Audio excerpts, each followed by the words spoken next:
Makeup by Mario just released the Ethereal Eyes Moonlight eyeshadow palette, which is the counterpart of Ethereal Eyes, an eyeshadow palette that was launched 2 years ago and it was re-promoted for the holiday season last year. One that many people love. Some others didn't love that much, but that aside, Ethereal Eyes Moonlight, it is the cool tone version or the cool tone sister of Ethereal Eyes. This palette is made in the USA. It comes with 12 shades featuring 4 unique finishes: glossy shimmer finish, first of its kind pearl infused for a wet look, suede satin finish, smooth suede texture for demi silky sheen for a silky luminosity, the suede matte finish for a rich pigmentation, and metallic finish. I swatched Ethereal Eyes so we can compare them. Definitely in comparisons, the original Ethereal palette is more of a warm tone palette. The new Ethereal Eyes Moonlight is in between a neutral and a cool tone palette with a pop of blue. Because if we just cover this blue shade, what is left is a neutral leaning cool tone palette. That's what it is. It's just that blue tone. Let's start with the first look, and I'm going directly to this shade using a Sonia G Classic Crease, and I'm gonna apply it above the crease. Shade all along, all over the eyelid. Oh, so good. I will be leaving, by the way, all the details where to find this palette, the rest of my makeup, everything will be on the description box below, along with the links, and I will be leaving it also on the YouTube shop. I'm taking this shade and applying it on the outer third of the eyelid, Sonia G blender and the gray shade. And I'm gonna apply this shade on the outer third of the eyelid. So far, no fallout. I'm tapping though any excess, but I don't see a ton of kickback, just barely a little. Chanel 202 brush and the blue shade. And I'm gonna apply this shade from the inner third of the eyelid all the way to the middle. Now with this shade, there is kickback. You can see right there. This shade is translating really well on the eyelid. It's intense, it's not losing the pigment, and it's non-patchy either. With the tip of the brush, I'm diffusing the edges.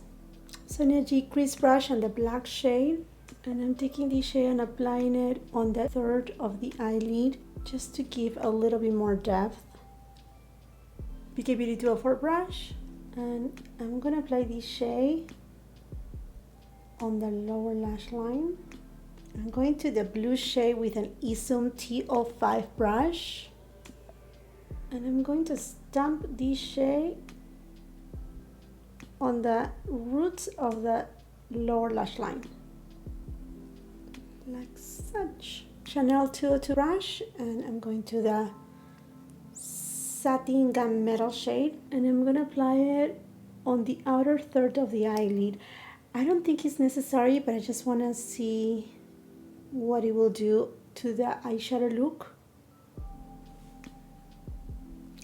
Honestly, it didn't do much at all because it's just already so dark. And for the center of the eyelid, I have to go to this shade. It's just so gorgeous. And let's just pop it right on the center of the eyelid. It's gonna be a little bit more scattered, but it's just gonna create that halo kind of effect that I love. Do you see all those sparkles? I had to take you by the window. Although I'm in front of the window and I'm filming in natural light, I just had to take you right where the sun hit for you to see how beautiful and transformative is this shade. For the inner corner, and with a Refer 23 brush, taking the lighter creamy shade, matte shade here, and also on the brow bone. Now from this shade, I did have a little bit of fallout, barely there. I'm sure with a spoolie I should be able to take it out, but nothing that is like, oh wow, that's too much. I do have a little bit of fallout from the blue shade, so I will suggest to apply your foundation, your base products, after you apply the eyeshadow if you're using the blue one. That is so far. Just cleaning it out a little bit with my Victoria Beckham Beauty concealer. And here you have it. This is the first eyeshadow look. Let's go for something a little bit softer first with this shade. And I'm just taking it up. Ooh, that's intense. I thought it was gonna be not so deep as it shows in the pan, but it's showing quite a bit. Sonia G Mini Booster into the brown shade. And I'm gonna take this shade and applying it on the outer third of the eyelid. Sonia G Builder Pro, and I'm gonna go first with this shade. And I'm applying it almost to the third, closest to the middle. Just trying to be strategic with the placement of this shade. So I want to use a couple other shades on this palette, which makes it so much harder. I'm going to flip this same brush, and now I'm going to this shade. And this one, I'm going to apply it right in the center. I'm trying to do not go to the inner third. If you like taupey tones, this is all for you. Now with a Smith 253 brush, I'm going to this shade. And I'm going to apply it on the inner third. So good. It's more of like a neutral gold. BK Beauty 204 brush, and I'm going to this shade. If you're enjoying that I'm taking you to the window, showing you all of these also under the sun, because although, like I said before, I am filming in natural light, I think sometimes you get to appreciate some shades a little bit more when you see them under the light of the bright sun. So if you're enjoying that, give the video a like. That really helps me a lot, and it really helps a lot of us beauty makeup lovers to find this type of content. So give a like to the video if you're enjoying it so far. Sonia G Mini Booster, and let's go into the brown shade. And I'm taking this shade and emphasizing it on the outer third of the lower lash line. You know, these shades are so pigmented that I'm sure you can even outline. Yeah. You know what? Let's do this. Let's just take this same brown shade and applying it on the upper lash line and use it as a liner. You know what? I'm going to wet the brush with some MAC Fix Plus because I really want to intensify this brown shade. Oh yeah, this brown shade is gorgeous. Refer 23 brush, and I'm going again to the matte shade, and I'm taking it to the inner corner and on the brow bone. Alrighty, my friends, to my final thoughts about this eyeshadow palette. I have to tell you, I really enjoy it. I really enjoy the color story, the versatility of the eyeshadow.